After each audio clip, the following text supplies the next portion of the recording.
guys, it's me, Kelly. Welcome to the introduction. I hope I can get all the words in. Did I go past the character limit? The God Bubble Manifestation Systems presents Metaphysics, Season 1, Episode 1, the introduction. So sit back and enjoy. Please give me a list. Let's make a list of what we're going to put in the series. What would you like to know? The metaphysics of. I already start out with like bad grammar. It's like that's starting out well, Kelly. Bad grammar, eh? With metaphysics, the grammar doesn't matter. How are you guys doing this morning? What is going on? Welcome. Come on in. Sit tight. Grab something to drink. Or snack on. None of my business. Or commute. If you're commuting, please don't do the exercises. Please pay attention to traffic. Morning.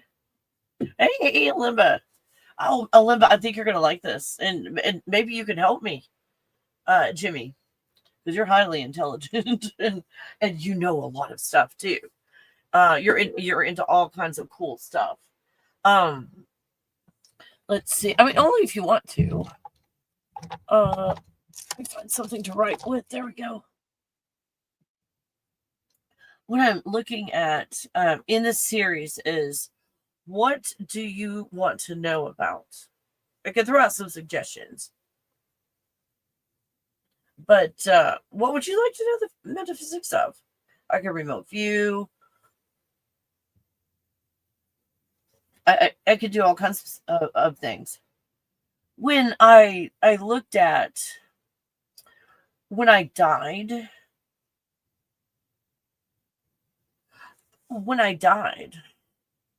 and then came back, I remembered everything. And at another time, when I let go of this body, I realized I was God and I created everything. Oh my gosh. And after that happened, on YouTube, there was this one guy. I forgot his name. I wish I could give him credit. You guys, I'm so sorry. I completely forgot his name. You know, I give credit where credit's due. He was putting out the metaphysics of all kinds of stuff. And I thought it was really interesting. He seemed very intelligent. But he, in retrospect, was doing the metaphysics of... Well done. Of this. He was doing the metaphysics of this, the Matrix. He was good at it. And he used all the big words. Wish I could credit him. So you could, I don't know if his stuff is still out. No clue. But he was big, really big at one time on YouTube when I was. And I thought, oh, that, he's so cool. I'm not cool like that. And he's metaphysics and all. Hey, Brian. And he's talking about metaphysics, big fancy words. Excuse me. So when I died, it was like, well, I kind of know how everything works now. I see how it works from the God position on. From the God position on. Now, when you look up what is metaphysics, metaphysics is, I put in the description.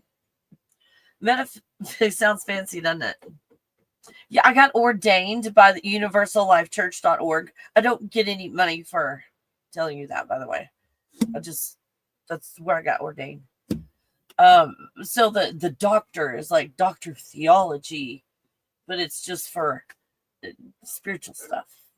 Anyway, I got ordained, and then you picked between was it theology and metaphysics?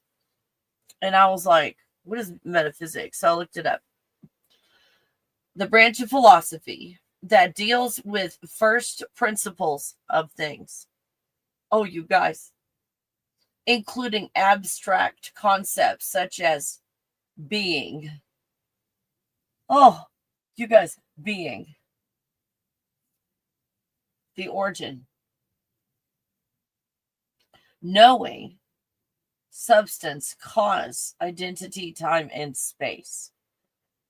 Well, I tell you about all this cool stuff in the middle, but that being. So when I saw in metaphysics, because I see that's all about a state of being. That's it. It here in the matrix. And then I have workshops and classes and all kinds of stuff, and I come on here for free. I put a lot of free shit out, you guys. And thank you for the donations when I do that. thegodbubble.com. Hey, for just at the very least, go look at my new pictures and tell me how you like them. Tell me you like them and then how much. No, go look at the pictures and see if you like where I was going with some of the pictures. If you don't mind, thegodbubble.com. They're AI pictures, but they're AI pictures that I did. And on Canva. And I'm not getting paid to say that. I'm not getting paid to say that. If you go buy something from Canva, I don't get any money. That's just I'm just letting you know that's the AI that I used is Canva. And I use some free ones out there. They're kind of all over the place. And someone gifted me Canva, like a subscription, and I made a mistake. Like they gifted me $120 for me to do a subscription to Canva, the professional, and I thought that's what I did. But I clicked on the other one, and it ended up being $300, and it pinged me like last week, like $300. Like, oh my God. And it's for myself and a team to work on projects. So I can't get the money back. I made a mistake. I can't get the money back. So I thought, well, I'm able to bring 3 team members on and to Canva to be able to work on a project on Canva. Does that make sense? In these projects, and I don't know how all of it works. I've just accidentally paid for it not very long ago, so I just gotten over the shock. Anyway, if anybody wants to work on some team projects or something on Canva, I don't know what you guys have in mind. If you've got some talents and want to work on a project together, we'd see what we could work out to put out some really cool AI stuff. Because Canva has a lot of things that are way over my head, but I've been able to do some pretty cool things with Canva and putting a cookbook together. Now that I have access to the AI and a whole lot of it, $300 worth, and can develop teams now. Oh, shit. Anyway, this might be the universe going like, just do it, Kelly. Just fucking do it. Get some talented people out there that know how to do the AI, because I think you could do movies and stuff on Canva too, or at least clips and all. And I've got ideas. I've got a lot of cool ideas that if you guys want to put shit like this on your resume, yeah, I don't know, but it's done, and I'm just putting out when shit like that happens, I can't get a refund. Is the universe going, I've got that idea. It's an expensive idea. Like, I could justify $120 because that's what was gifted. But the other one came out of my pocket. Like, ouch. It's like, shit. Anyway. Like, damn it, fuck. But yeah. That happens. So I'm gonna roll with it. Hi, Angie. Good morning. I'm gonna roll with it. Morning. Oh, remote view. Oh, okay. See, you guys understand what it is. I think what's going to happen is this is metaphysics, and I'm going to be a little more organized. I'll have kind of a main. We could be all over the place with a main topic. How's that? Like, I'll just throw out a suggestion. What's the metaphysics of religion? What's the metaphysics of religion? And in the end, without using the word metaphysics, we start talking about religion, and then what happens? I go to the God bubble, the origin, and then we start with the God bubble, and we go a few layers, and we got some states of being going on. So it's metaphysics is just what we've been talking about the whole time. Other people just try to get fancy and use the word metaphysics. So I thought, if I put the word metaphysics in there, because that's what we're talking about, then some people would come and look at the information, and instead of getting big, fancy metaphysics words, you get third grade words where you form pictures in your mind with directed self-discovery. So, reincarnation, I like that. I do the metaphysics of reincarnation, like one of them. Thank you. Thank you. Where's not the tip? Thank you, Jimmy.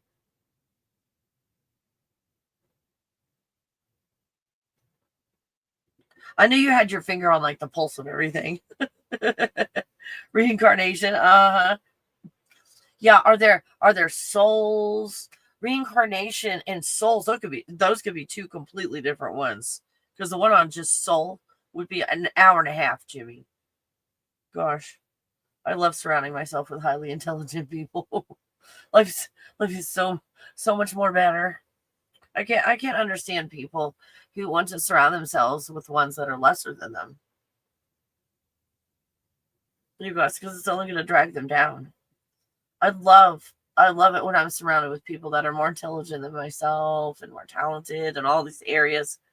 I feel like, hopefully I don't drag them down, but, hopefully I feel that, I grow in these areas. I see what's possible. I hang out with people that have gone way beyond what most people have gone past. And I see what's possible. So thanks. Okay. Their souls reincarnating with their memories of their past lives. Oh, that could be a whole other one too. Past lives is like a whole show. Past lives. And in this, we could go through activities and things and let go and make it almost like a workshop and stuff. And then if I do it on like a workshop level, but I do it for free, would you guys mind if while I was doing it, I was like, hey, if, you guys feel like, donating, blah, blah, blah, donation for the series, would it be like obscene or would it offend you guys? if I was like, hey, for doing this, like workshop quality, if this is what it ends up being, like a workshop quality, to ask for donations doesn't mean you have to donate. Just would that be cool? Would anybody be bothered? Because I do appreciate those donations. It does help me to sit here for free. Excuse me. It lets me sit here for free when you guys donate. I get compensated for this time that a lot of people benefit from. And then I've tried to have things on multiple levels. Then the workshops that are on demand, and those are incredibly helpful. So the workshops, those are like $35.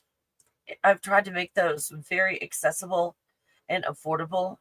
When people that when I set those prices to $35, some people got like 3 of them in a row. And they reported back to me that they had a huge success doing 3 workshops in a row because it really reinforced everything. And, from those 3 workshops with 3 very specific things, they saw that, wait a minute, this applies to everything.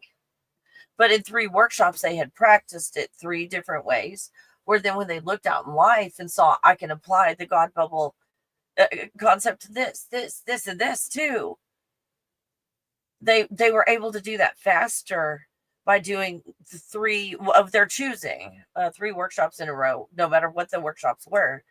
It didn't really matter because every single one of them had the God bubble manifestation system in it. Everything I do has the system in it. It's just, do you want to focus on money? Do you want to focus on healing? Do you want to focus on human resonance? I've got workshops for all of those. Oh my gosh, the plasma. That's what's going on right now, is if you want to call it a plasma reset. Do you want to see what okay. This is what a plasma reset is. This is what we think it is compared to what a plasma reset is. Like, oh my god, we can pretend like these are plasma tentacles. Like, oh, don't judge yet. I've only done like hot glue gun stuff. I'm gonna get. I've got some fabrics I'm gonna choose from, and I'm gonna make them look rough on the edge. I've got some linen over here that's just fabric by the yard. Linen. I'm thinking of doing strips, and having a fringe, and then weaving it in and out. So don't look at. Don't look at. But the tentacles. The plasma tentacles. This is the plasma reset that we think we're going to get. Plasma tentacles. Right? Plasma. God's fingers. And I was mad about that too. God, or Ra. I don't know, plasma fingers. God plasma fingers. Isn't that what we think of a plasma reset?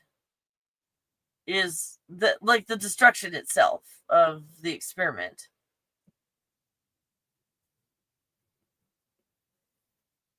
But in a plasma reset, what is really happening? Well, let me take a picture. Take a picture, it'll last longer. Ken's not here yet. There we go.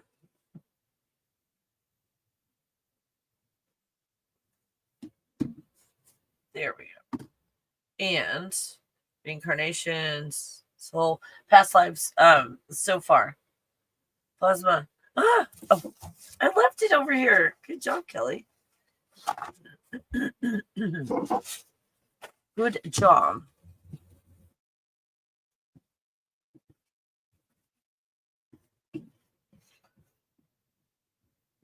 All right. So what we think the plasma apocalypse is going to look like. You know what's happening.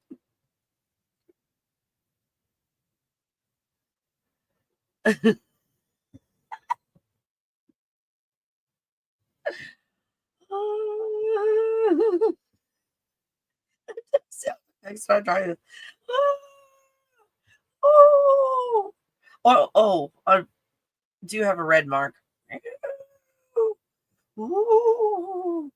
Ooh. Ooh. This is what we think the plasma reset is going to look like. Or some form of that, right? Here's the real. This is the real plasma reset. Okay. Well, it's going to take me a minute to draw. Okay. So we got that going on. This. Okay. And then, okay, this.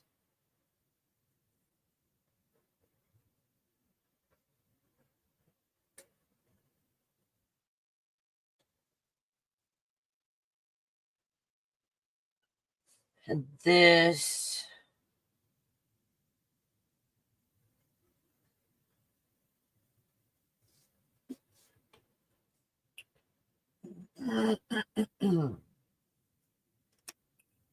Oh, I just did that on my hair and pulled my hair out. Oh my gosh. Like, how did that even happen? Okay. The plasma reset is going to be more like this. Because this isn't even... Look at the ring up there. Oh, the God bubble. The God bubble. Okay. So this isn't even real. That's not real. And this is a plasma disc. It's a plasma disc.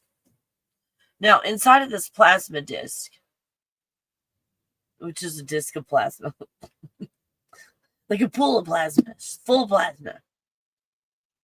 It's just full of it. It's plasma disc. It has stars and all kinds of shit in it. I'm gonna make my star bigger than the rest of them because I'm special. Because I'm the one with the marker. I can do that. Okay, hold on. Here's me. Oh, look, it's Kelly. Oh. You who has the marker holds the power. Okay. It's probably just because I had way too much cheesecake. And anyway, this right here, I made it darker so you can see it well. I'm so sorry about the light. I don't know what to do. Well, there we go. That's better, but worse. We got better and worse at the same time. Oh my gosh, the God bubble is like getting in the middle of all this shit. This isn't even real. This is a projection. So what's happening up here with the disc, and I did it, oh gosh, I did it the wrong size. Hold on. The disc is bigger. Hold on. Hold on, my star's gonna look skinny in a minute. I'm gonna make everything around it bigger so that my star looks thinner. You create your universe however you want. Okay. Let's add on here and add on here. Now it's going to make sense. Oh, Kelly here. Finally going to make sense today. No, I'm not. We're going to pretend like I am. Everything's kind of a little crooked, but I think you're going to get the main idea. Olimba, hold on. Let me go back to all that stuff. Hey, Mindy. Hey, Northern Star. Oh, thank you. I'm going to keep writing my list in a minute. But I was showing the difference between the plasma apocalypse that we think we're going to have and what's actually going to happen. Now we've got, and this is kind of crooked. The domes are not crooked, but my drawing abilities today are limited. So this is the plasma disc above us, and it rotates from the center. So I'm a little off center. It's like, yeah, we know that, Kelly. You're one bubble off. So in this plasma disc meaning it's round, like a hockey puck or like a can of tuna, that kind of a disc. Do I have anything available? That's not really this. It's flatter than that. It's flatter than that. It's flatter than that. Let me just take the lid off. Like the lid would be a disc shape. So it's got some thickness to it. But it's also got, flat here and flat. Pretend like it's on the bottom too. Flat on the bottom. A disc. So this disc is full of plasma. And electricity, electromagnetic energy is put into this plasma disc. And it starts making toroidal fields. Toroidal fields is one of the bases of all the realities are toroidal fields. Toroidal field based. That's why everything's circular. Because everything's like coming out of a toroidal field. Like, hi. So this is like in a machine or mechanical and it's turning. We're inside of a reality generator, a simulator is what we're in. That's simulating a reality. And we're playing the characters of this reality. So, and the characters are created by putting electricity into this plasma field. Or plasma pool. I like to call it a plasma pool because it sounds fun, like it's a pool party. Some days it doesn't feel that way. But then these are toroidal fields, and toroidal fields have a black hole and a portal in the center. And then from the center comes pure white light consciousness. So each of these stars you look at, they sparkle. And the reason they sparkle is because consciousness is effervescent. It comes out in bubbles. Consciousness. So when it comes out with a filter. Every one of these stars is programmed a certain way to be different. Every single one of them. So you know it's a non-player character if they want to follow everybody else. And we're all like, we don't want to be like everybody else. Those are the real ones, and those are the non-player characters. Because we're all different. We're the stars up here. In this drama. I mean, you're God, but let's pretend like we're like real for a minute because it's fun. It's painful though sometimes, especially when I eat tomatoes. Okay. Why are they so delicious? So in this plasma pool, stars are created, toroidal fields are created, and then vibrations and frequencies are applied to each toroidal field to make them different. What we call them down here, feelings and emotions, are applied. It's no different than the God bubble stage, is it? Isn't it exciting to know that no matter from the beginning, from the God bubble level and the first plasma field, feelings and emotions, program it. Same damn thing. Feelings and emotions, frequency and vibrations, because we're in a video game, a simulator. And this is good to know. Now, let me draw this part. I'm only going to draw a few, but assume there's a lot. Like, oh, there's a lot of stars in the sky. So this is just a small number of what happens. Let's see. It's going to, don't expect straight lines, but they're supposed to be straight. Hold on. Oh, that's not too bad. They're semi-straight.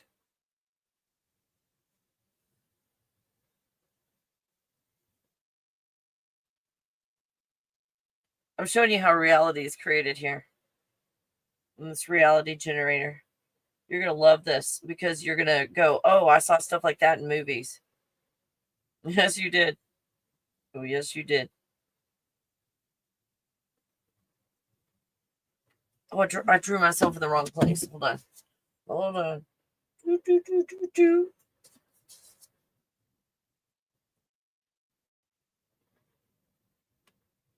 Okay. You're going to love this, you guys. And do a couple more. A couple means like 7.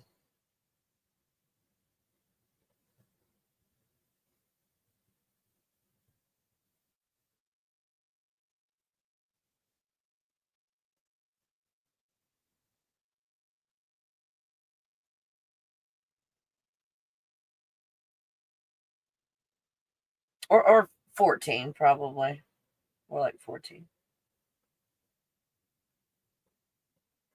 Okay. Did not draw all of them, obviously, but you've got an idea of how this reality is created now. So, from this plasma disc, crap, can you guys see? From this plasma disc up here that have these toroidal fields that are going on, that feelings and emotions or frequency vibration is applied to this plasma field, and pure white light consciousness comes out. So you've created consciousness here locally. Although there's consciousness and everything from the very beginning, there's consciousness and everything. We've created a consciousness artificially up here, so it's a big deal that we've got access to what some might call source, which is just the consciousness coming out of the toroidal field. That's the metaphysics of it. The metaphysics of it all. I hope that makes sense. And so this doesn't exist down here. Only the plasma disk, and this does not exist. So you turn this thing on. You turn this thing on, and this starts happening. From each star, there's a beam or a line that you can see, that are a projection of itself down below.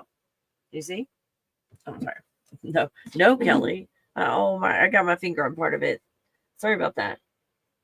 This is what's going on, and this is creating everything down there. It's not that. Well, some are bigger and smaller, but I just showed you, like, hey, this is what it looks like with me. Here's my star up there, just highlighted it, and then down to, there's the projection of Avatar Kelly. Okay, does that make sense? There's a projection of Avatar Kelly, so let's assume Avatar Kelly means table and chairs and mountains and all that shit down below Earth, and this is just my version of it, right? Just that could be, this could be you. It's like, Kelly, keep your fingers out of my projector. So this projector that is projecting this down below is spinning like a record, and as it spins, this reality is created.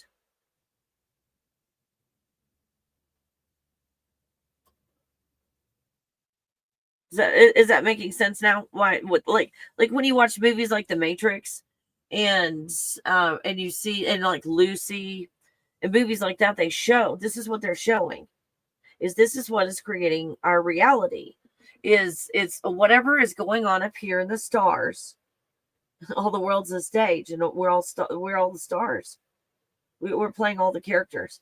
All the world's a stage. And here's the stage. This is the world, and this is the stage. Then it turns like a record player, but it's a really sophisticated record player because it's fucking plasma, and not like pressed plastic or vinyl. But here's how it's really being projected and why it's confusing to us. Why we can't figure this out is this is actually how it's being projected. I'm so sorry about all of the glare. So from the ones who are projecting it, if you will, it's being projected this way. So was it Lionel Richie that the song Dancing on the Ceiling? Lionel Richie, Dancing on the Ceiling. We're dancing on the ceiling. We're upside down. We're the projection, and we're upside down. So we kind of have to look in a mirror to figure out what's going on. I hope that makes sense. This is what the plasma apocalypse is like. When you let go of this, you find yourself in the star, in the plasma. This is resetting, you guys. The movie is resetting. This is constant. This stays. Does that make sense? So the plasma reset is, for our awareness, goes from dancing on the ceiling to back in the star, in the plasma field for a bit before we project another thing to do. Does this make sense? This is what the reset is, so it doesn't hurt. It doesn't hurt at all. This is just a toroidal field of pure consciousness and vibration. So we talk about down here, up here, dancing on the ceiling, that we're going to change our stars. You don't change the stars from here. This is the movie. This is where we're trying to change our stars, pushing and pulling white light push-pull systems, trying to change the stars. You don't ever change the star. You realize, wait a minute, I'm playing this game from the plasma pool perspective. I don't have to go anywhere or do anything. I just get in a state of being, and this reality is created in a state of being. So still creating Kelly, but Kelly with lots of money or Kelly with no money, depending on your feeling of abundance, prosperity, wealth, and success. The feeling here projects like Kelly just won the lottery, or Kelly won the lottery and then blew all her money on. I can't say. That's why I've got my plasma state workshop. It's $35, you guys. The plasma state workshop, for those that don't realize that we're playing this game from this perspective of plasma, that we're pushing and pulling here. The plasma state workshop, $35, helps you to let go of this, to find yourself in the plasma. You're already there. You're already there. I just help you to let go, to see what's already around you. You've noticed that you're manifesting faster now, right? It's because this is resetting itself, but we're here still creating it when it's not even there. We're creating this. It's kind of like we're being unalived, but like the whole thing is, but we don't know we're unalived. Still playing the game. Sparkling star is not just realizing we're in the plasma and that we create our reality according to our feelings and emotions. But the Sparkling Star workshop, $35 also, helps you to get like into the star area just by letting go of everything else. That's it. Letting go, allowing, and healing, where you're in that toroidal field, creating the pure white light consciousness, and that in that place you are creating this reality. I guess this is metaphysics in it, isn't it? And we talk about it all the time. So even this kind of plasma reset looks quite different. Even if this was our nightmare plasma reset, looks different right side up, doesn't it? Maybe it's not going to be so bad. Maybe it's not going to be so bad. Okay, back to our list. I got to take a picture of this, you guys. Did that make sense? Did that make sense? Maybe I should put this list on something else. That's what I'm thinking. You guys, let's this series. Spiral Notebook. Where are you? If I were Spiral Notebook, where would I be? thegodbubble.com on the merch tab.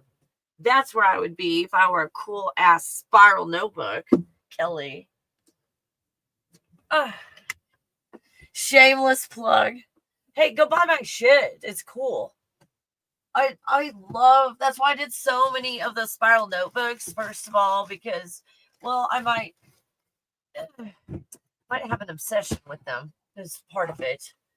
I love Spiral Notebooks. They make the world go round. You can organize anything. So I'm going to get an ad. Okay, you can change the world. Woo! Already did. Woo! Because I created it. Oh, this is perfect. This is perfect. This is more along the workbook kind of. There we go. Yeah. AI, clone yourself.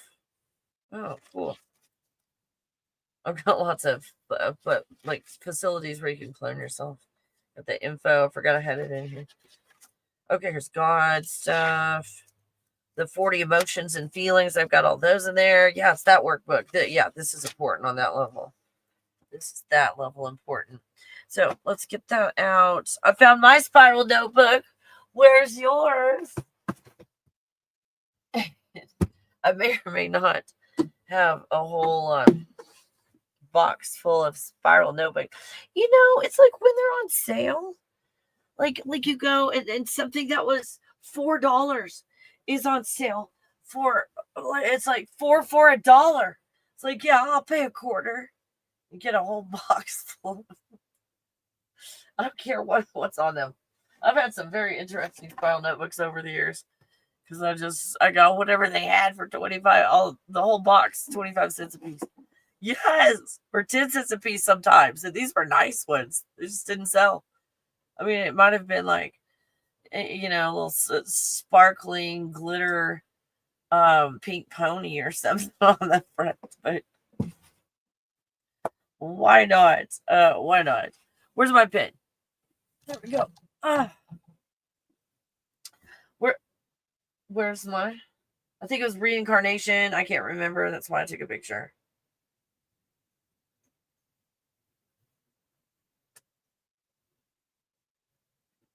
Yes. And reincarnation.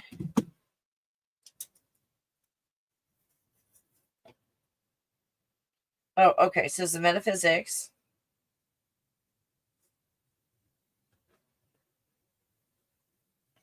Series. There we go. Reincarnation.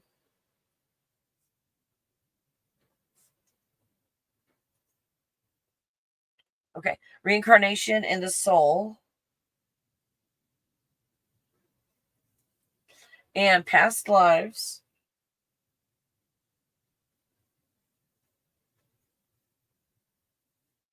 Oh, you guys are coming up with some good stuff. Thank you. Remote viewing. Oh my gosh, the metaphysics of just remote viewing.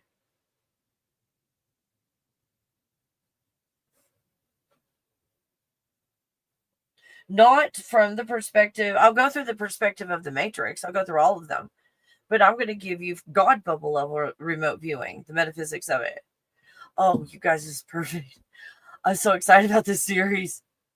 Their memories of their past lives, trying to find out from our study who was born and past. Maybe see. Yes, yes. Oh, hey, Angie. Watching your videos, you're touching uncommon threads of philosophy. Oh, okay, cool. Like remote viewing all the layers and everything. Cool. That's what I was hoping. Thank you. There's a big overlap between philosophy, remote viewing, all of our course philosophy. All that, of course, philosophy is taught in schools. I never took philosophy, or I don't think I did. I took poli-sci. It wasn't called philosophy, but I took poli-sci in college. And not poli-sci, my bad, sociology. Why did I say that? Sociology. That was an awesome class. So in sociology, this was a social experiment that the professor was doing. He was like, in the first day of class, he said, this is going to be your final.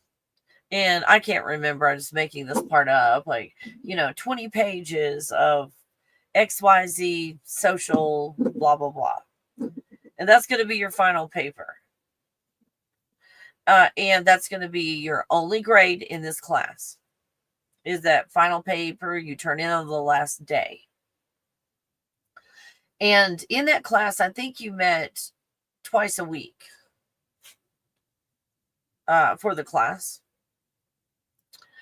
And he said, you can come to class or not. I don't care.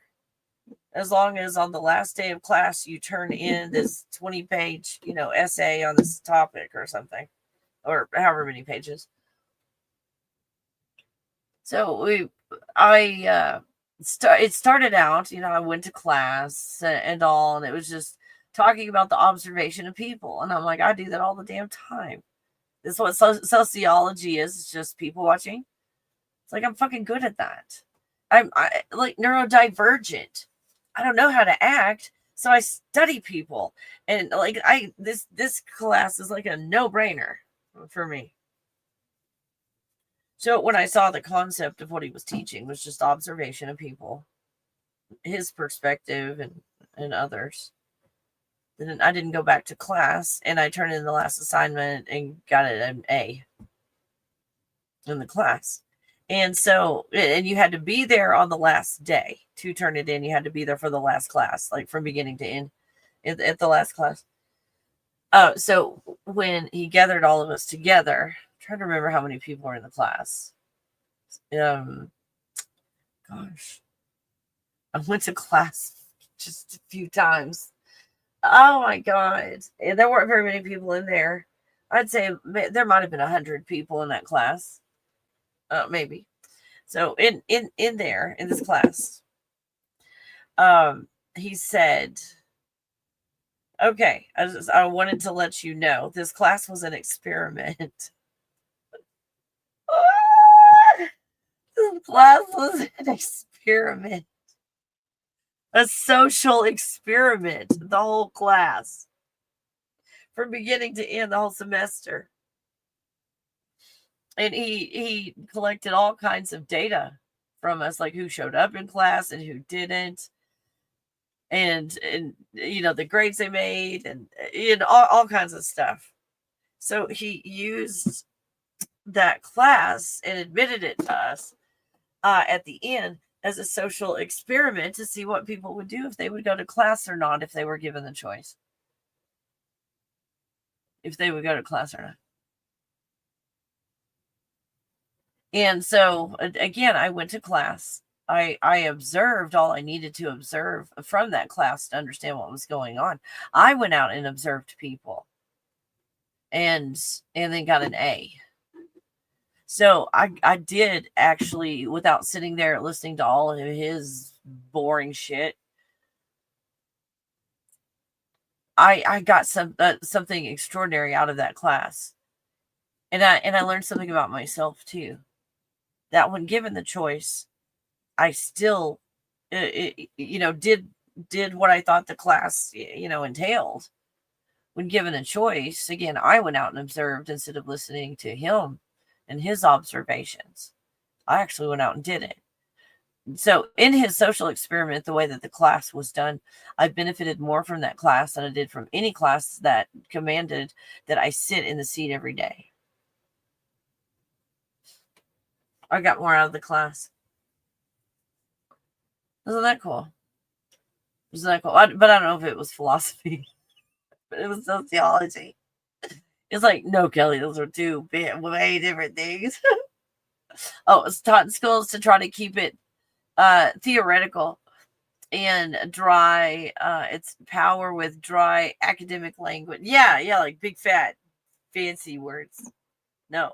Metaphysics of reincarnation is a good idea. That's what I'm thinking. You guys did, and each one of these will be a different a different video. Each one of these will be a different video. Oh, you guys that are just getting here, this is like the introduction of metaphysics. I put a lot of juicy stuff up front, so you might want to go back and look. But right now we're compiling a list of thank you for the thumbs up, you guys on Facebook. I'm compiling a list of topics that you want me to have on this series of metaphysics. I found out a long time ago that just me telling you about what I remote view is metaphysics because it tells you about the origins. Thank you, Northern Star. Nothing wrong with encouraging donations. Thank you, and it does. If I'm going to engage in a series and do this, you guys throwing me $10 or 20 here or there, thank you. Thank you so much. I've got two, and even if you don't throw me a donation, it's just to say, even if I didn't do a good job, just pretend like I'm a third grader coming home and I drew something. You're like, good job, honey. Good, you tried really well. Like maybe a pat on the back. No, I use Canva, and I feel like I did a pretty good job with the thumbnails on my website. Let me know what you guys think on thegodbubble.com. I did a Canva AI and generated thumbnails. And while you're looking through, this is what the idea I had. While you're looking through there, you don't have to read what it is to know by the picture. Like you can see in the picture, like, oh, it's this thing, and you don't have to read it. That's what I was hoping to achieve with a picture.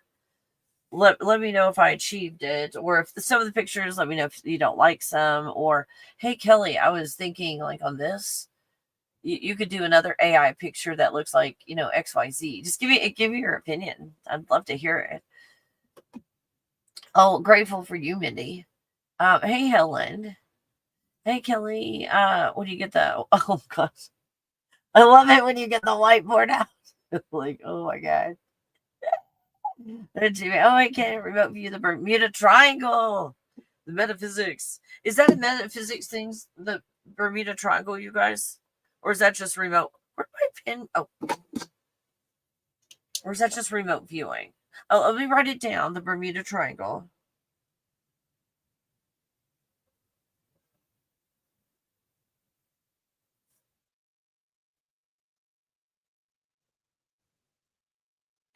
The Bermuda Triangle. What is that? Holy crap. What the? Sorry, just remote viewing now. Oh my god. What the? What is that? Oh, it's really big. Hold on. I'm too close. I'm too up close. What in the world is creating an energy grid? I can't see it. I was right down there, like on the sea floor, and I found myself in this green. It's green and it's projected. Sorry, my coat. What is this? Oh, I took my coat down. Who messed this up? It was me. That was me. I did it. Oh, I'm the one who fucked it up. I fucked it up good today. I fucked it up good today. Oh, yes, I did. I did.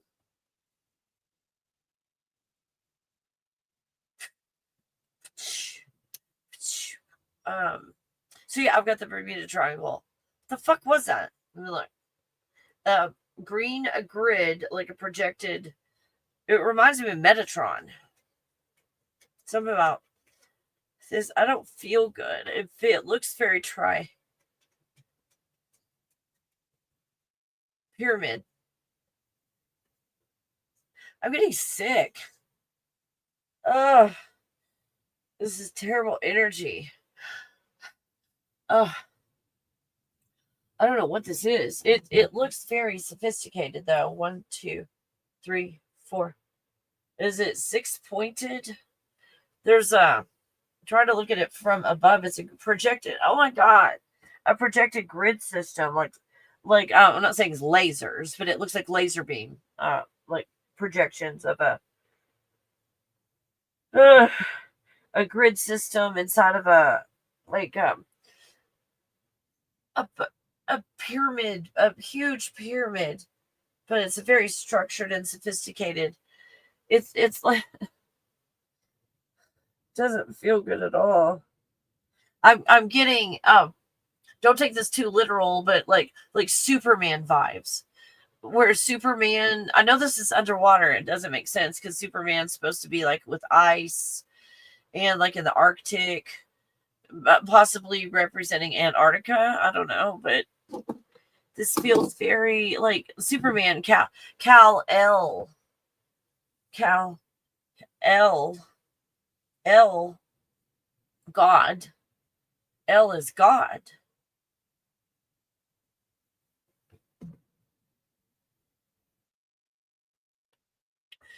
Cal L.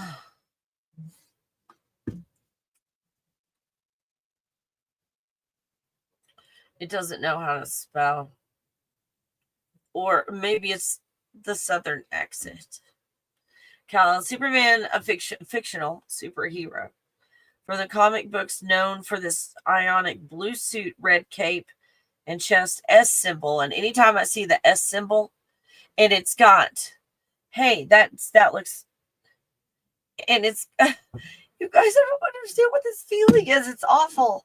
It doesn't feel good. It feels terrible. I'm trying to, okay, the dragon people, the ones that are dragons that are here, it's S. It's S is the crest. If you want to think of family crests and all that, this one is on a dragon level. Again, you know how they talk about nobility and all that, the crests of the families and all. This is not a crest I see that's like hung over a door. When I have sessions with people, you guys, I worked with over 16,000 of you guys. When I have sessions with you people, There's some of you, when you come to me, you've got an S that's a crest that's marked on you in another dimension. It's not a tattoo. I mean, you might actually have a tattoo of an S or Superman, or you might be drawn to this dragon, like medieval. Superman and medieval, two different things, but it looks like we're dealing with the same thing. This S, and anywhere else that you see S, like superheroes, S, Superman. Anywhere you see that S, when I look at it and I see in other dimensions in people that they've got that S there, I call that cosmic royalty, the ones that came here as dragons. The big ones. The big ones. The royalty of this thing that were there from the beginning, if you want to think of it that way. In the beginning, there was a big ass dragon. Look, I'm a big ass dragon. Yeah. And it's like the best of the best out there. Come and play this game, if you will. Like, you signed up for this on a higher level, because this is a video game that we're playing and putting our essence from up there into the video game. And only the strongest are going to make it. So then you take that. How do I explain this? If you are of the dragon, you're one of the first characters in this domed game. This domed game. The dragon was made up of a certain essence. A very large essence or awareness. I'm a creature and I have lots of awareness and I'm really big. Well, in this game or experiment, it's like, hey, you're getting too big for your britches. Plasma reset. And in the plasma reset, they decided that whatever was going on in the experiment that fell and was frozen was going to be the ground floor for the next experiment. Building one experiment building on top of another. Does that make sense? And this experiment keeps resetting. And like a plasma reset, if you want to think about it that way. And then whatever the biology was got hardened and is now geology. The biology of the past experiments is our today geology. Does that make sense? So of the dragons, now think about this. The dragon, the one dragon, oversimplifying, that was flying around, it fell from the sky at the end of the experiment and turned to stone. But its essence, its awareness never went away. It was trapped in the stone, if you will. So now came another experiment. I'm going to oversimplify this so the math works out. Here comes another experiment.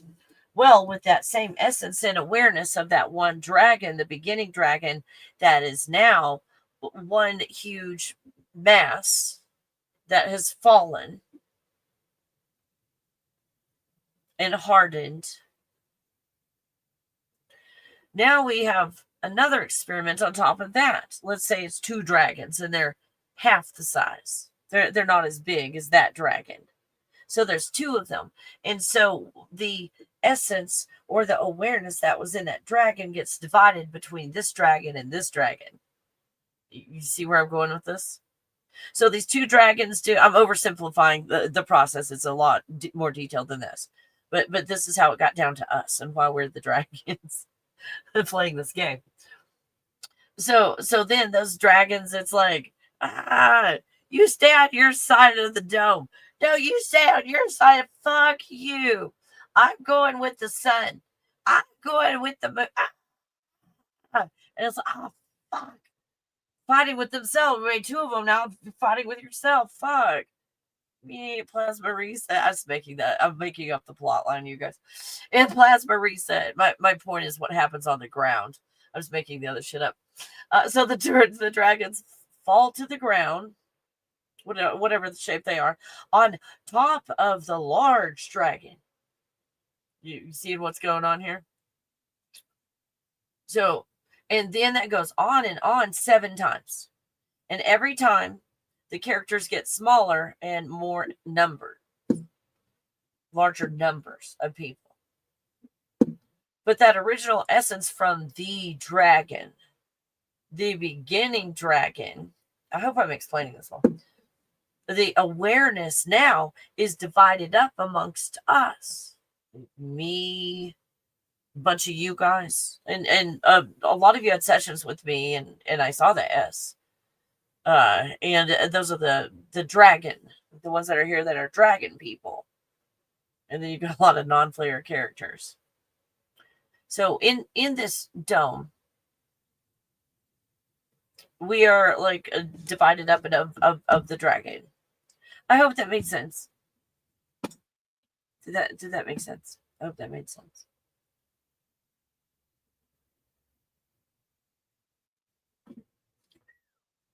Man, we got deep there. Kal-El.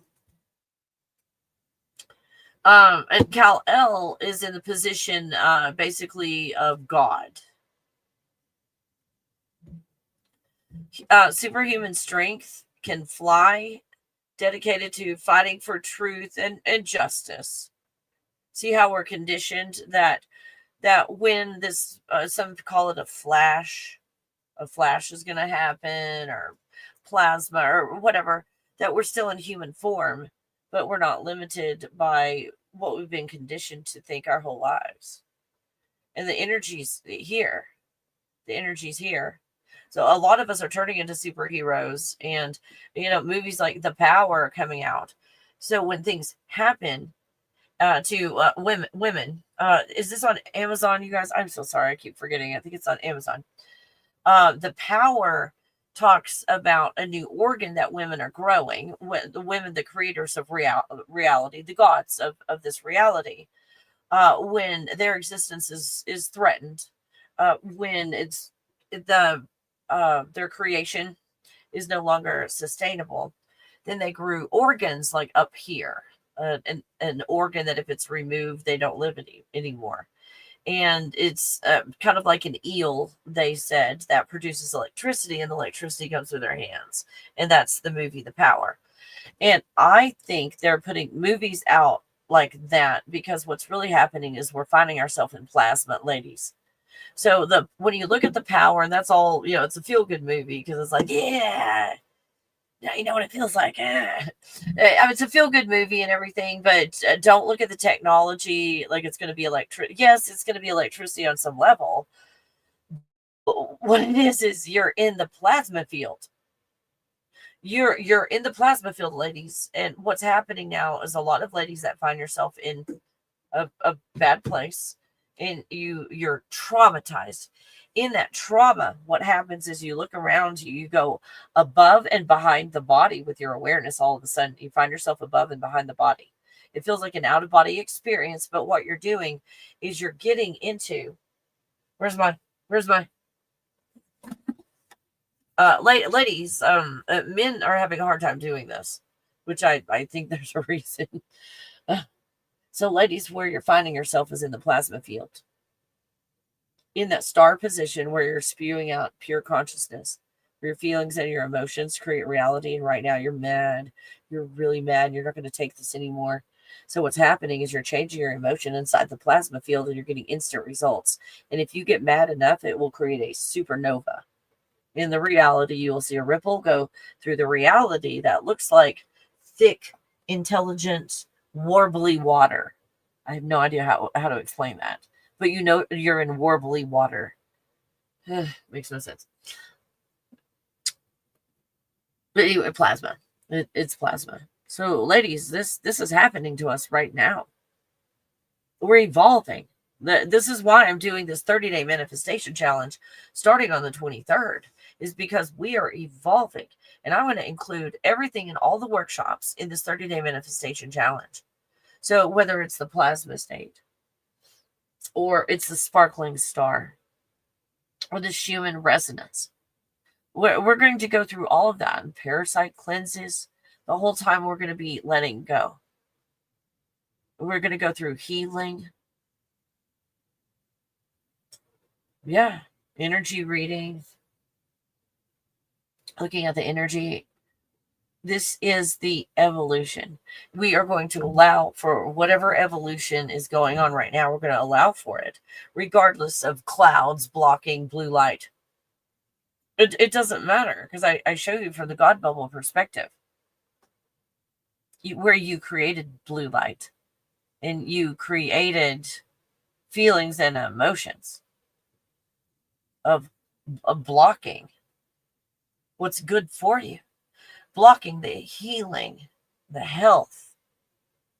We're blocking it. And then in a reality that we create dancing on the ceiling, it looks like clouds blocking the sun and the sun rays. But that's just the feeling that we're in, projecting the details. But now we're shaking our fists at the clouds. And that's the metaphysics of that. How do we get on this topic? Holy crap. Started out with the Bermuda Triangle and I freaked out, and then I don't know what just happened. Oh yeah, Cal-El. Holy fuck.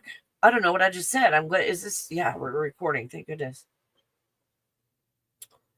Superhero from the comic books, known for his ionic blue shirt, red cape. Now we've got the plasma colors: blue plasma and red plasma, and the S symbol.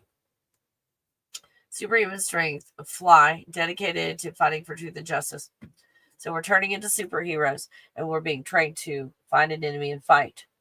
But understanding that in the plasma state, you're creating all of this out of your feelings and emotions, and you're still in the emotion of fighting yourself. You're just fighting yourself.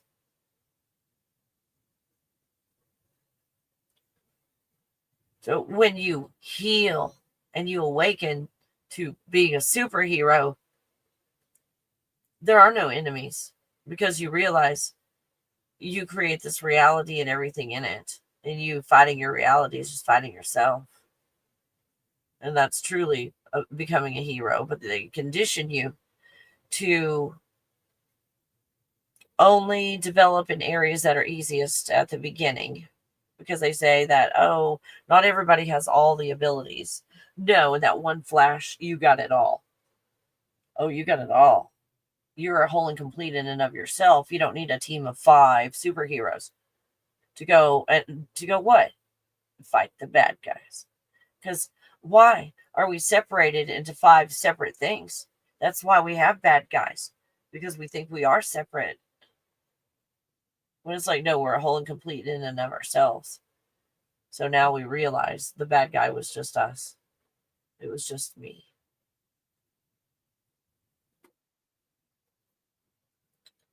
Superman's origins begin with birth on the planet Krypton, sent to Earth as a baby. Super strength, flight, super speed, invulnerability, and heat vision. These are all things that you'll be able to do. But if you're like, I can't wait till my heat vision comes in because I'm mad at my neighbor, I'm going to do some shit, we're not healed. And that's why you're only going to have heat vision and nothing else. Because those that don't try to harm others have all of these traits. The ones that only have one are unhealed. And that's why they are still mad and using their one to hurt others. Because truly coming into your hero-ship is letting go of everything again. Secretly Clark Kent.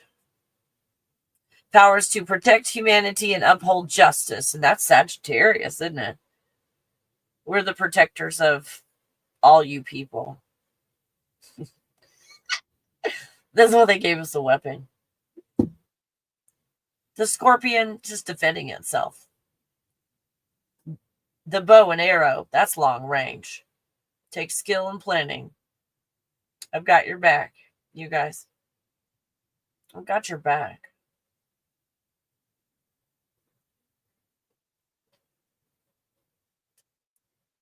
It's recognized worldwide. Of course it is. Cal L. J Dreamers said that the vowels don't matter. It's the consonants. But Cal L. Kelly. Kel. L. That was my name when I was born.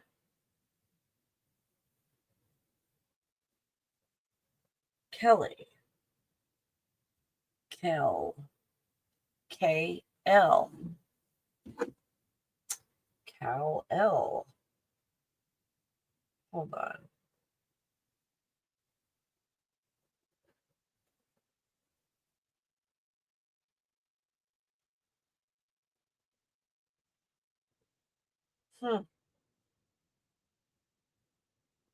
That does make sense.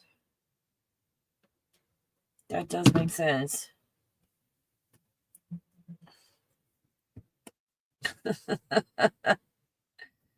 Cal L. Oh, wow. Well, I guess it's time to do it. It's time to do it. The metaphysics of it all. You okay, puppy?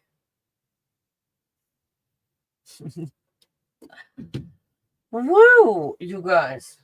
Holy shit. We talked about a bunch of stuff. What do you think?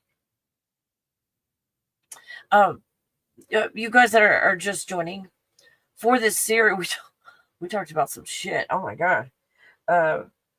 Let me know what you'd like to know the metaphysics of. Like the metaphysics of Schwar. That would be hard to do like a whole hour and a half on that, though. Or the metaphysics of revolution. That would be cool. The metaphysics of revolution. The metaphysics of marriage. The metaphysics of what? The metaphysics of politics. The metaphysics of religion. The metaphysics of the education system. What do we want to look at?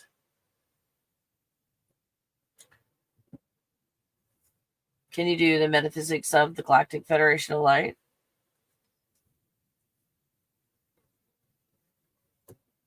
The metaphysics of work.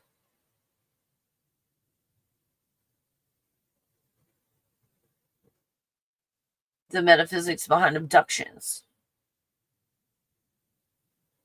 Behind hypnosis. I'm just throwing a bunch of stuff out. What do you want to know the basics or the origins of? Or, singing bowls. What's the metaphysics of singing bowls, Kelly? And then I can talk about it from all perspectives, including the God bubble perspective of I made singing bowls. I was just throwing stuff out. I don't want to, throw topics your way if you don't want to know about. But those are just some ideas. What we've got so far is reincarnation. Thus, the metaphysics of the soul, the metaphysics of reincarnation, the metaphysics of past life, the metaphysics of remote viewing, the metaphysics of the Bermuda Triangle kin. We've got on there. And then, anger. Oh, that's a good one. Anger. And then we could even lead into emotions in general. But yeah, specifically anger and emotions. The metaphysics of emotions. What are emotions? Where do they come from? What they look like in other dimensions? How are they structured in the soul? And when I do the metaphysics of the soul, you'll see where the emotions are, including anger. But I could do a whole one on just the emotions and the metaphysics, not just the location, but how it works inside the body. You guys have just been teaching metaphysics the whole time. I know, Angela. Like, fuck. I'm not the only one, though. Not the only one. You got an L in your name. Angela. L. Not the only one. Not the only one. Not the only one. That's a good one. Abductions. Yeah, Mindy. Abductions.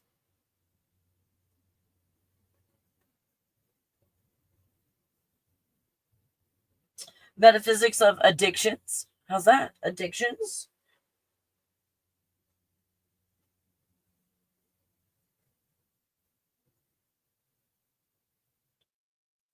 We've been talking about this the whole time. This is so cool because this is metaphysics.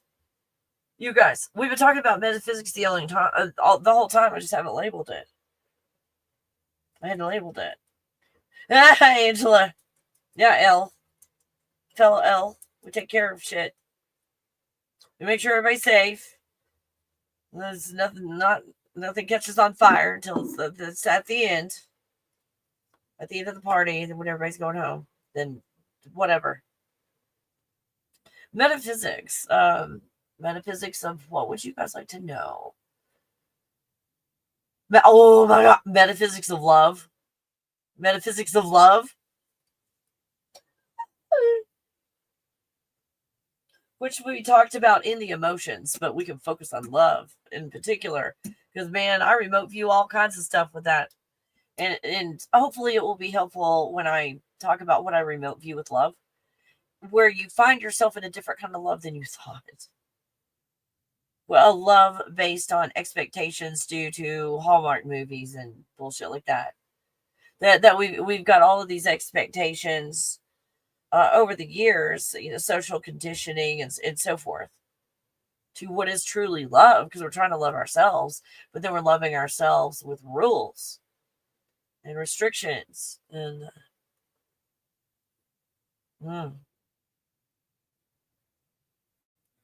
yeah, Angela, do you take care of a lot of people, protect them? That's what I feel like. I'm a protector. I'm a protector of all kinds of stuff, and it started with me.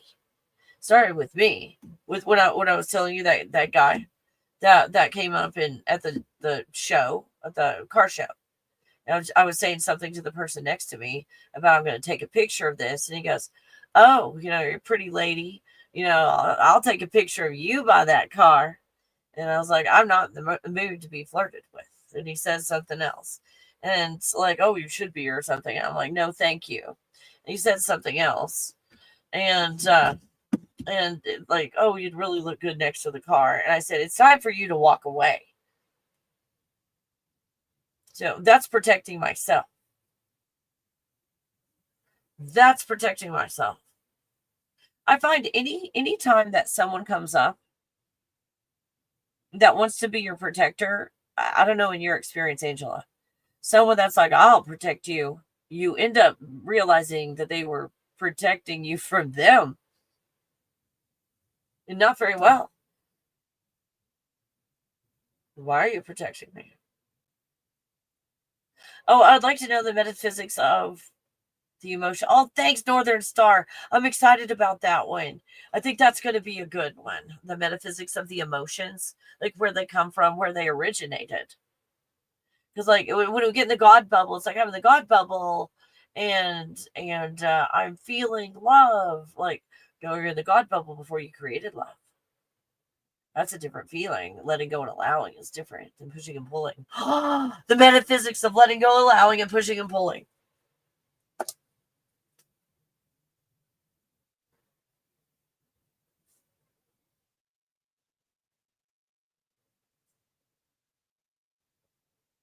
Versus pushing and pulling. The white light systems, and just do a whole thing on the metaphysics of the push pull white light system. And then maybe they're separate. I've got them together right now, let go and allow and push pull, but I think both of them are worthy of on their own, like together. And that maybe that's what I'll do. Maybe I'll do them together, let go, allow, and push and pull, a comparison or something, and then go back and do let go and allow only, and then push and pull only, and dedicate some time to that. You guys come up with some great stuff. Thank you. Um, I have a Callie note coming in the mail. Oh, it will bite. No. No, you didn't. No, you didn't. Oh my gosh, what's coming in the mail? I thought something was supposed to come in the mail like yesterday. Oh, it's Sunday. If it did come yesterday, because I don't have like at a post office. I'm at one of those centers or whatever that has a box. So they'll put all the mail in your box, not just the stuff from the post office. Always have, especially the underdog. Same, man. I'll stand up and I'll do all kinds of crazy shit. Angela.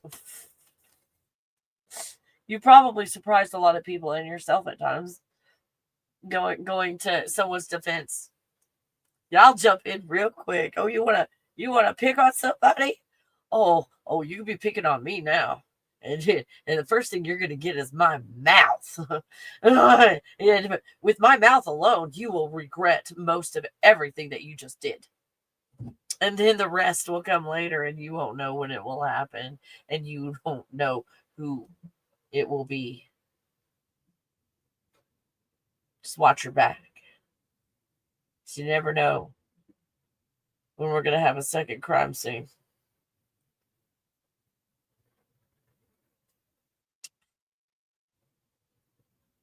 And then send them off with a fuck around and find out. But anyway, that's just the Gen X way of doing things. But no. Like when I was saying that at the car show, I raised my voice.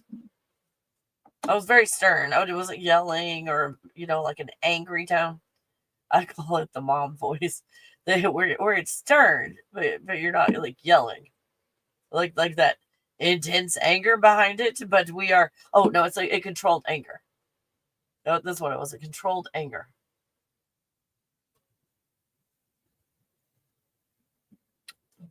But a controlled anger scares the shit out of people. I have found. I don't know if it works for you guys. It wasn't on purpose. It just kind of happened instinctively. Raising that voice. Yeah, because there were probably at least 10 or 15 men that heard that. He got shot down in front of all of them. Don't know what the fuck he was thinking he was gonna do. Like, have you not heard of 4B? We know that you tell every woman out there they're pretty. Every last one of them. Rough. Look how pretty she is. And I don't make fun of women. But everybody's pretty. Have you noticed that, ladies? It's like, and they're like, "Oh, you're just gorgeous." I'm like, I have bags under my eyes. Under my eyes is like purple because I didn't sleep last night. And they say you're pretty. There's times when I'm all dressed up and I'm like, "Oh, you're so pretty." It's like, "Oh, I believe you," but then at times when I look like shit, I'm like, "Oh, you're so pretty." Alrighty. It's a tactic. So I was like, I'm not gonna allow this bullshit. Oh hell no, I'm shutting this shit down. I think you misunderstood. But then again, I think I had my cornstar jacket on. This one, I was wearing my cornstar jacket, so there might have been a misunderstanding. But I'll tell you this: after I was finished with them, there was a no misunderstanding at all. When I said it's time for you to walk away.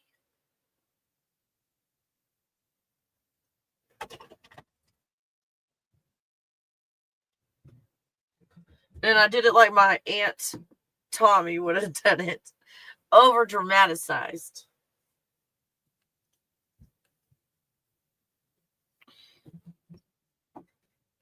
Oh my goodness.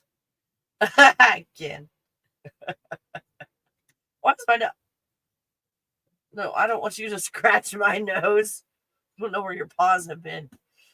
Oh yeah, I was always wondering the difference of feelings and emotions. Like, oh yeah, we're gonna be in that realm. Gotta. Yes. Can't fuck around and find out. It's gonna be my new personalized license plate, FAFO. I'll have This is my license plate, Ken. FAFOEL.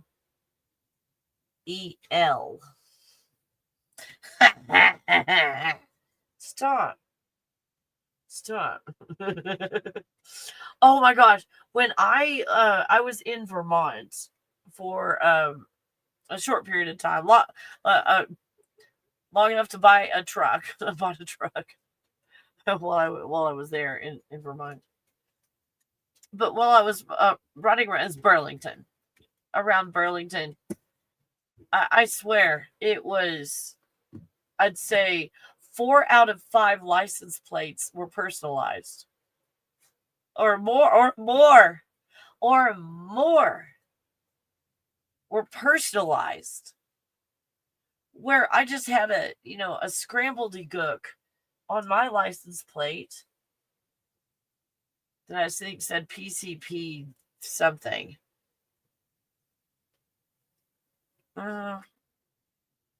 Yeah. So then it was like, do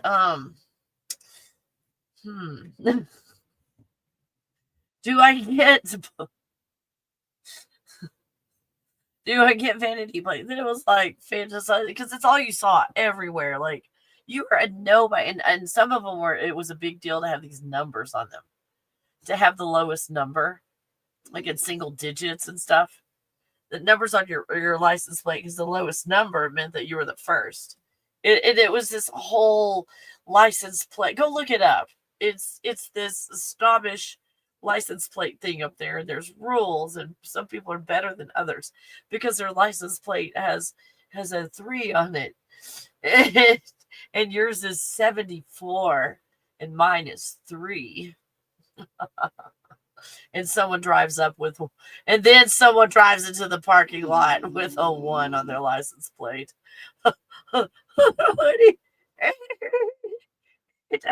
Hey, you guys. 1967 Gen X. I'm all set with. Same. Done. It was, oh gosh. And I married like an end of the baby, just the beginning of the Gen Xers was my first husband. Oh my God. I mean, not only was he controlling, narcissist, and he had, I forgot his diagnosis. Something, there was an official diagnosis, but I can't remember that part, but it had to do with that he had to put an illusion of himself forward that was false, that he always had to create a different version of himself to the public than what he really was inside. Did I say that correctly? And that sounded like just flat out narcissism. Is what it sounded like. That the narcissists, that they go outside of their home and they're like, oh, I'm so awesome, I'm so charismatic, let me help you, I'm such a helpful person, and I'm so good, and I'm so wonderful. And they go home and they're like, why did you do that? Why did you behave that way? You embarrassed me in front of them. What did I do? You giggled when they told a joke. But everybody was giggling. You should be better than that. You shouldn't giggle. It's you are my wife, and you represent me out in public, and you're to behave yourself, and to wear your clothing this way and your hair this way too, because you're not going to go in public and embarrass me. That's what I was getting at home. I was his image. Ladies. Oh, and then, but he's like, well, my mom, we were sitting there watching a movie, and he's like, make me a sandwich. Ladies, this wasn't very long ago. But we say it as a joke now. Both of us are watching a movie, and he tells me to go make him a sandwich.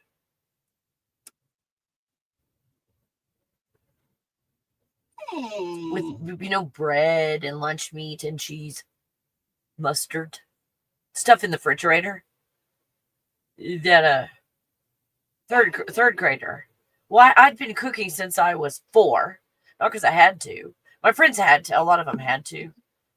because like their parents had, jobs where they weren't there and stuff. They had to cook and all. And since my mom was a teacher, that she was always there. she was always there, but I did. My mom, did the cooking and everything, but I kind of like pushed her out of the kitchen as much as I could. And so I started cooking oatmeal. That was my first thing I ever cooked. It was oatmeal at 4. Why did I say that? Oh yeah. So like seriously, at 4, I could make a fucking sandwich at 4 years old. And he wants me to get up, and he wasn't like, let me pause the movie while you go get me a sandwich, woman. I wasn't even going to have that courtesy of pausing the movie. And then he got mad when I objected to what was wrong with his hands. Is something wrong with your hands? Are your arms okay? I was asking him, like, have you been injured? Do you not know how to make a sandwich? What seems to be the issue here? I said, does that work on people? With Gen X. And he's like, it's what my mom did. I said, in the middle of the movie. You just said, Mom, go make me a sandwich. And she got up and you left the movie on. Yeah. Like, that's how he expected me. He expected me to, you go potty. He expected me to iron his clothes.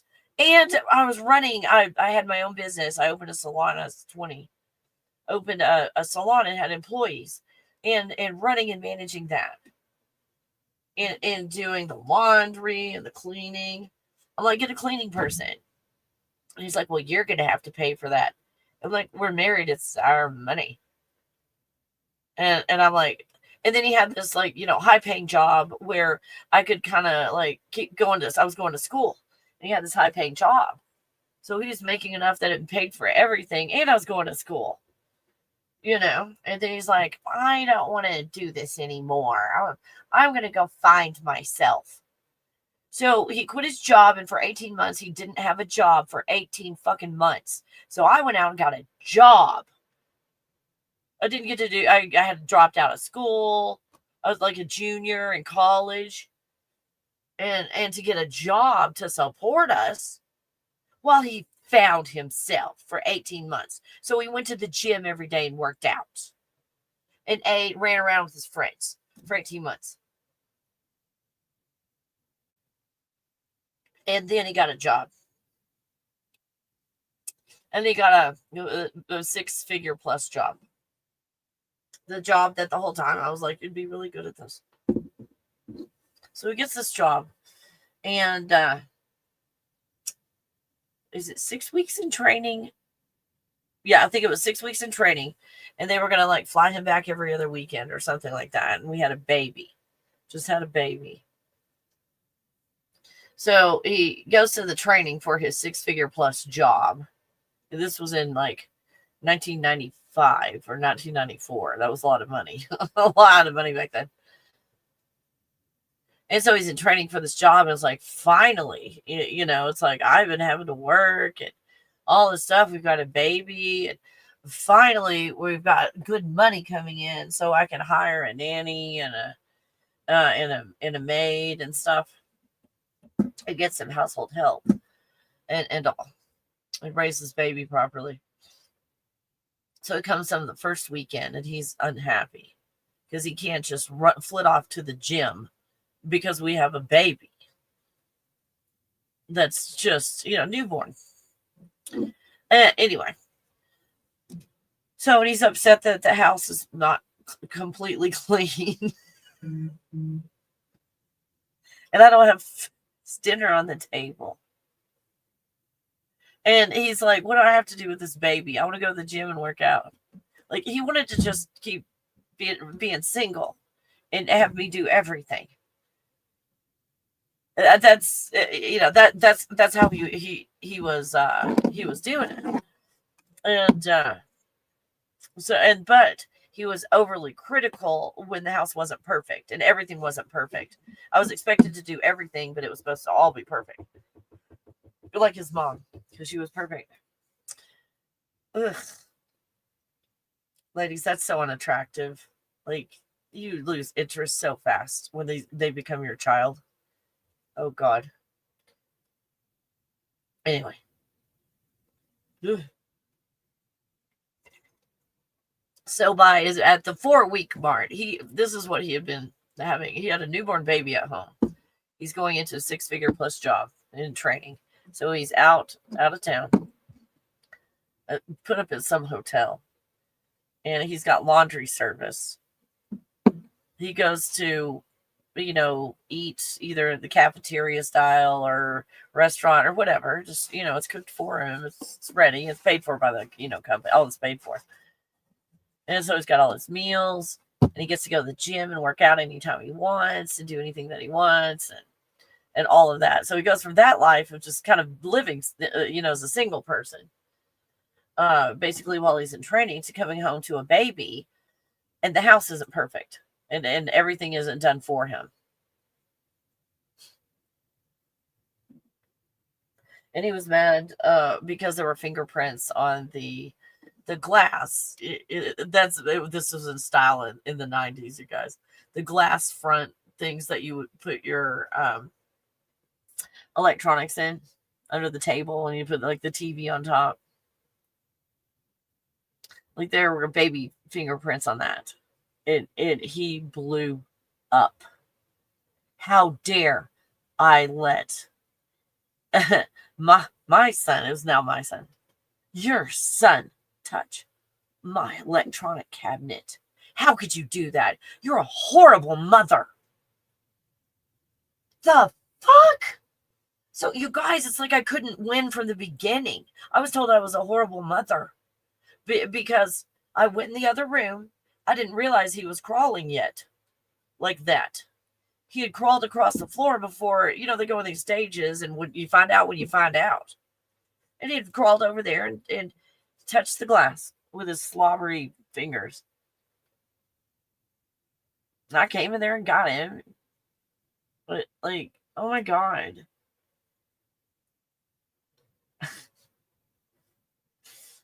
Oh my God. Gen X. They wanted, because his mom was like, well, they were boomers, right? The 80s and all. So they were those kind of moms that stayed at home, like did everything. So now the economy was kind of like where, both of you worked and all. But he wanted me to do everything. But I wanted a career and a life, and I wanted to have a maid to do all that stuff, and maybe someone to make our meals. And that's the kind of life I wanted to live. I didn't want to become the maid. And that's and the second marriage, that's kind of where I found myself, as the maid. I'm like, all I am is a maid. All I do is just clean people's shit up. They don't clean up after themselves, and I'm just cleaning their shit up all the time. Like a fucking maid. This is my life. I remember that moment when that happened to me, that I saw my life as being just, absolutely wonderful, and my dream career and all of the dreams and everything that I wanted to do. And then I was, fucking getting like racing stripes off of underwear and shit.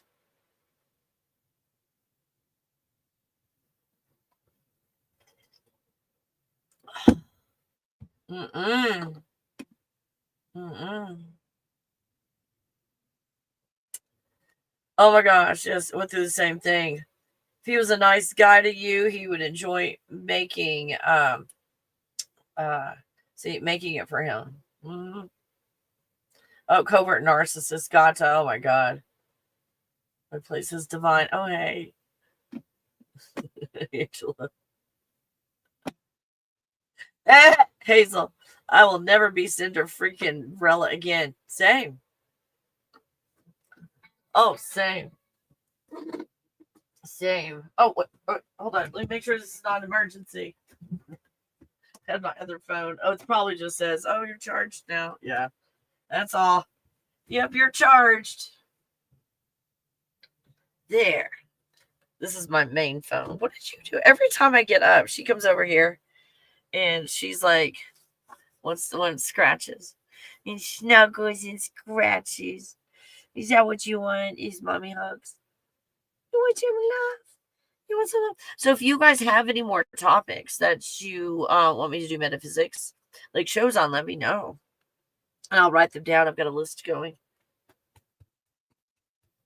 Oh, you my sweetie. Are you? Are you my sweetie? Tell me, are you my sweetie Bobidi? Yeah. Oh. Oh. Oh. I wish you could see her. That's what she looks like. Oh, my sweetie. Oh. Oh. What a good girl. You what a good girl. Yes. Oh, you like the scratches. Scratchy, scratchy, scratchy, scratchy, scratchy. Oh, there. Now, can I sit down? Is it okay if I sit down? Is it okay? You're so cute. And you were doing sugars. Give me sugars. Sugars. Good girl. Good girl. Sugars. She puts her, I make sure her nose is all the way down so I kiss the top of her head. So that's what sugars means. Is, oh, you okay? What happened? What happened? Did you slip? The floor is, there's the rug is not there. There's usually a rug right there. Poor thing, you slipped on the floor. You're so cute. Are you my sweetie and my baby? Are you my Callie Bobelly? Can you see her? It's her chin. Are you my Callie Bobelly? Yeah, me your muckle girl. You just scratch your chin. Oh, hold on my leg. Oh, that's a better. That's a better. You my good girl. Good girl. Good girl. You my good girl. You my good girl. You my good girl. Oh, you my good girl. You my good girl. You my sweetie. Are you my bobidi? Are you my sweetie and my bobidi? Uh-uh. Oh, metaphysics of intelligence. Which, oh my gosh, you say that like right as you guys that have hair, like you've got a hair across your face and you just can't figure out where it's coming from. So yeah, intelligence. I love it.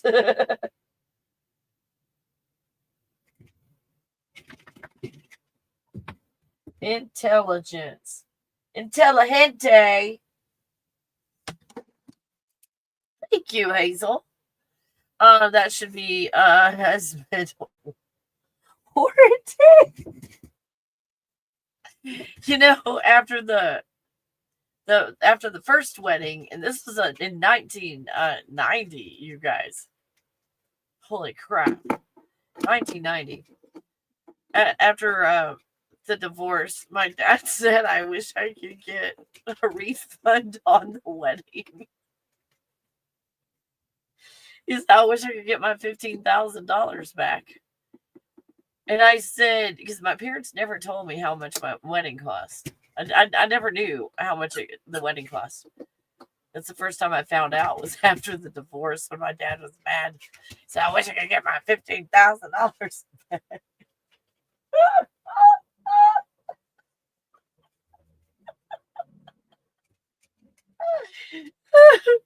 That was an expensive get together. Holy crap. It's so cute when you sing it. Reminds me of 70s, 80s commercials. I think that's what I'm copying. It's like Kelly's stuck in the 80s. Oh. No, that was the 70s. What? Don't treat your puppy like a dog, dog, dog. No, no, no. Give him Nabisco. Ding. And where's the beef?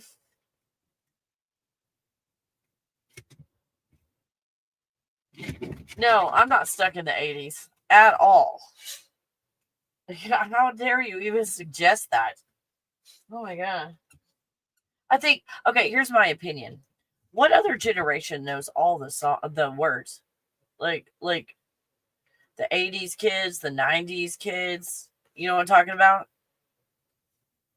I mean, people know the words to songs they grew up with, but like other people, other generations don't, in the middle of a conversation, hear a word and then break out in song because it's a word in a line in a song.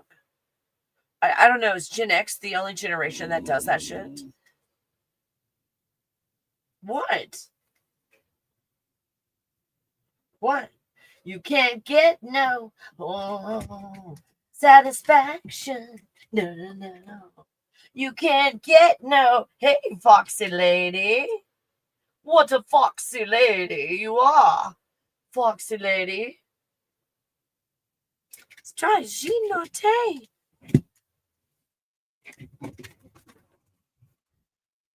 Oh. Oh, God, you guys. They programmed us. Cheesy cheese choosers always say cheese please when they choose their cheese and their cheeseburgers at McDonald's. Anybody else know that? Programming. I think Gen X was programmed. Well, all generations were programmed. Puppy? Messing with my shit. Good grief. All generations were programmed. But I think that we're a bunch of sleeper people, like sleeper cell people. Individual sleeper. Okay, it's not a sleeper cell. It's a sleeper soul. We're sleeper souls. Super souls. Soldiers. Super soldiers! Oh my God! We're super soldiers! I get it now. My whole life makes sense. What a super soldier! What is that? Oh, it's time to brush your hair. Where are you going? You want me to brush your hair? She's taking her toy and leaving. Proper Gen X here. 1977. Gotcha. 1969 over here. Let's see. Weddings are a waste of money. That's the truth. Oh, that's the truth. But I never had anything from. Okay. When I didn't know better, things were different because I didn't know better. I only knew one thing. I was trained to do one thing.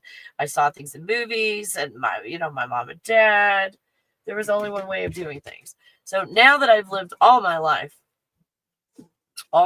in all statuses, from single to married with children to single again and so forth, that went basically from single at home with parents to married, which is just like living with a dictator, with the authority figure, and you're just never your own person. And then I was single, like in between the two marriages for 5 years. I was single and a single mom, raising an autistic child by myself. While my ex got a new girlfriend and is just flitting off all over the place, spending their money, traveling, and having a lot of fun, not seeing his son for 3 years while I raised an autistic child. That was too much trouble for him.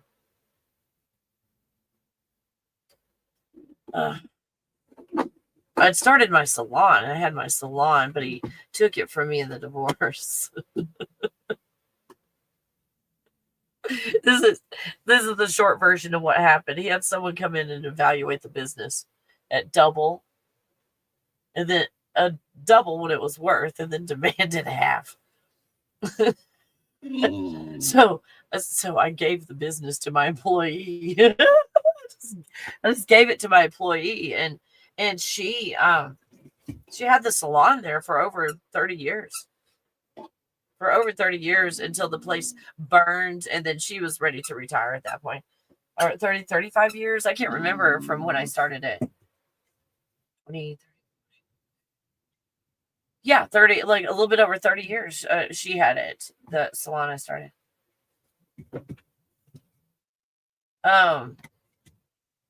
Like we just went out there and did shit.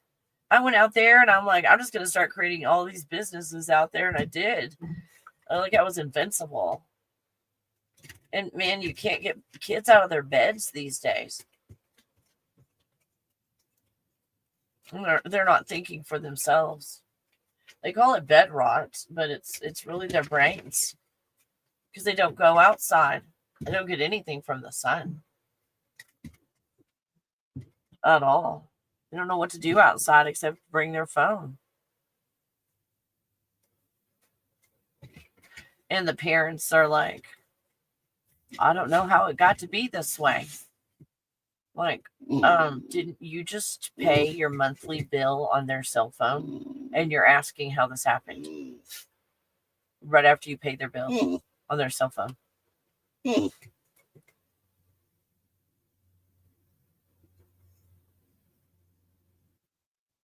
Well, I think Puppy would like for me to give her a break. Would you guys like a potty break too? Thank you, Ken. I thought we had a potty break a while ago, but we got a big hug, but now it's the real thing.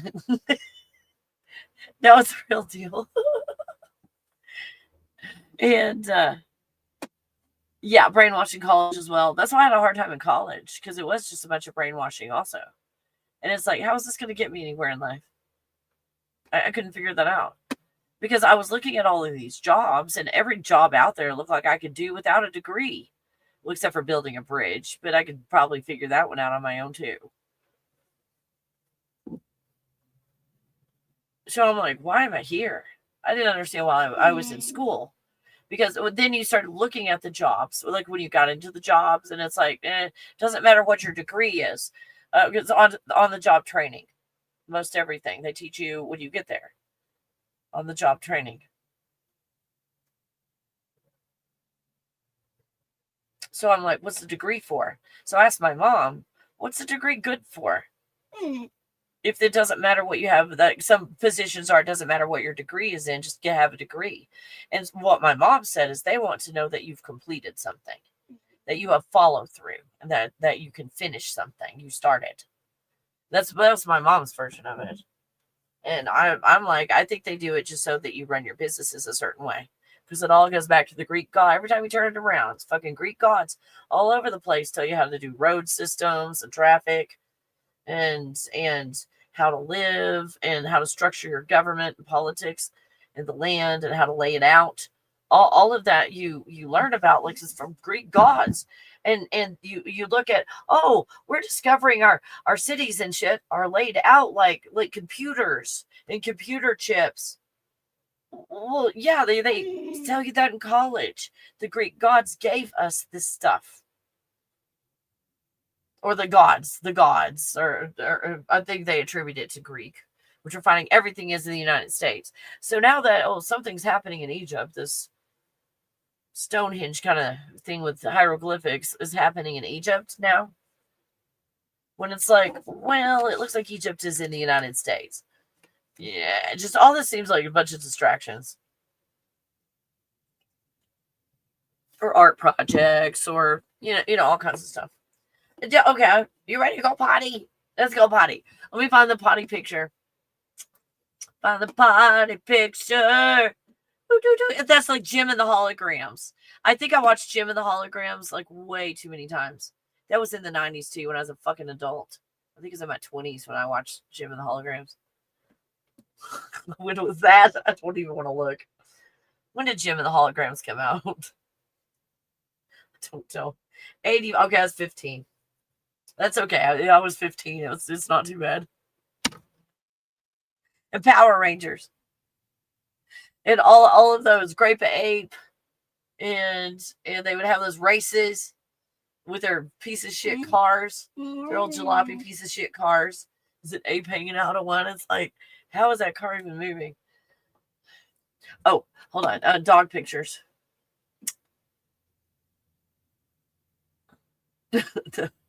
Where's my pup? Hold on, puppy. Get me. There, that one. There's shit all over the floor. This is the mischief. Oh, she ate that toy a long time. Both of those have been eaten. Thoroughly consumed. Both of those toys. So, ode to the rabbit. That's a rabbit, isn't it? Ode to the rabbit. Or is that a squirrel? I don't know. And the pumpkin. Now I'm going to I will be right back. I am going dictator. In that the truth. Potato head. All right, you guys, I'll see you in about 5 minutes. Puppy potty time.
Did I do it correctly?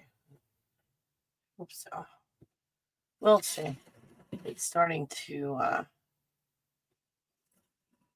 Oops. Oh, hold on. I'm so sorry. Hold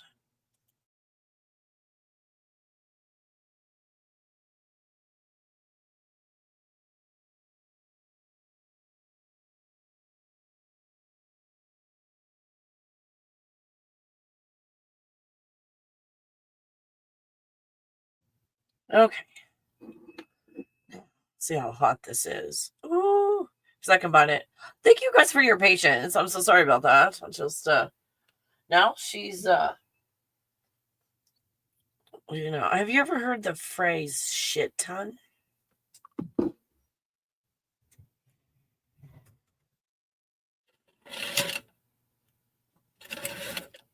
How's that?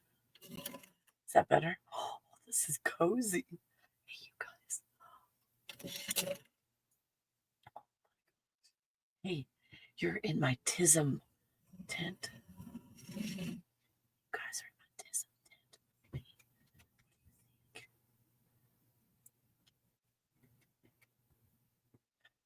do you think of my tism tent?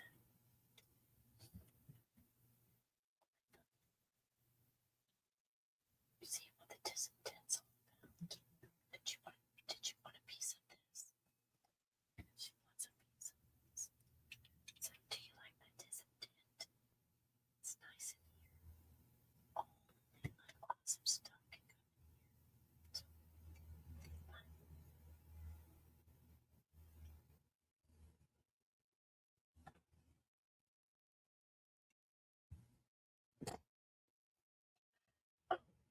here. She's not having this. She's not having the tism tent. She's like, what is this? She's got her head tilted to the side and she's got this look. I think you called it disdain. Or contempt. I don't know. Oh, what's going on? Yeah, you like my tism tent. You gotta behave yourself in here. This is a tism tent.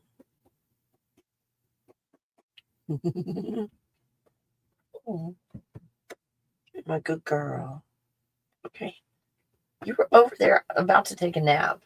You were sleepy and now your eyes are black. Okay.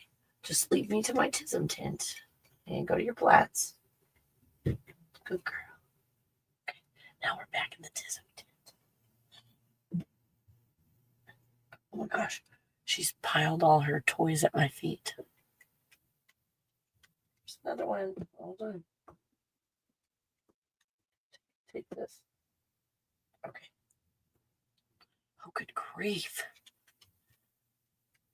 This intent is supposed to relieve stress.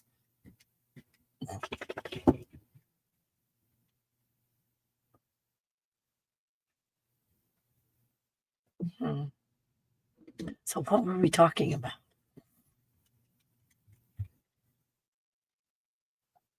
Give me a list. I see you. I see you. I still see everything. Yeah. Yeah, it's only like a half an inch, but I can still see you. Oh. She's like, she doesn't know what to think of this.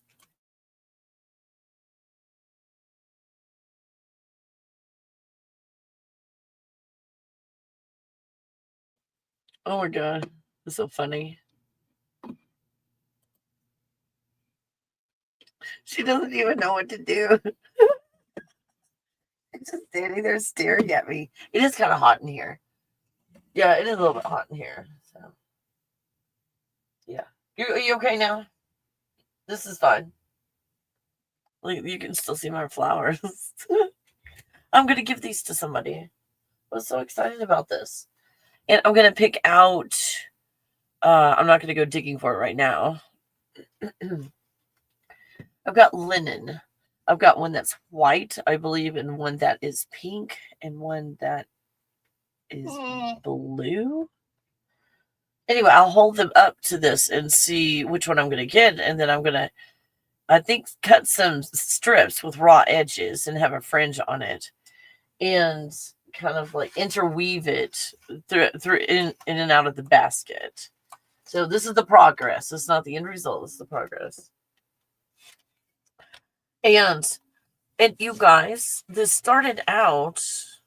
I don't know. I think I took pictures along the way, but I was making mustard, German mustard, and I thought, let me make a big batch. It will be easier to make a bigger batch than something small.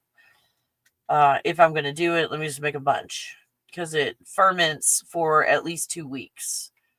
This German mustard. So I was going to gift the German mustard to these people, not the whole thing, just like to get a jar's worth. And I was like, I don't know where to go in a small town to get a container to put mustard in, because I wanted to look kind of cute. And I thought the dollar store has a bunch of cute stuff usually. They've got cute stuff going on. Anyway, so I found a jar. It was like, well, it's $1.50 now, not $1, but I found a cute jar with an airtight lid and everything. And then while I was there, I was like, let me kind of decorate a little. And that ended up at the dollar store being this. This is from the dollar store. Oh, and again, it's not finished yet. I've still got a little bit, some decisions to make on what I want to do with, I don't know what you call this. Do I leave it like hanging over the side? Do I like intelligently loop it through? There's lots of options, but whatever I do, I'm looking at hot gluing it down where it's not going to move, because I think this is going to be put inside, but I want to prepare for it being outside and in the wind with the glue gun. No, no, Kelly. Poor Kelly. Excuse me. And more than anything, I've had the funnest time doing this, because this is just fun for me and creative. And like one thing, not as, a profession for the rest of my life, but I looked at getting jobs as, I want to go learn something. I want to learn something. And I did work in a flower shop, but I didn't learn how to arrange flowers. I thought that's what was going to happen. I just went to the neighboring town and picked up deliveries. And I washed their china and their crystal for the display for all the weddings, and cleaned a bunch of stuff and unpacked things and did grunge work. And then I broke one, I don't even remember what it was. It was either a crystal glass or a plate or something like that. How old was I? I could drive, so I was at 16, at least 16. And it was like a family member's friend. It was their flower shop. That's how it's not like people were applying for the job or whatever. It's a small town. It's like, hey, do you want to do these jobs for me? Okay. Because, they trust you or whatever. So before it was over with, like, and it's by the hour and all. Even though I was going to a neighboring town and picking up flowers and all, I was on the clock by the hour. But it was expected for a certain amount of time, to be back and everything. So I couldn't just run around in the van with flowers. I had to get right back. Anyway, after doing all of that, whatever that thing was that I broke, it equaled all the money I made that summer.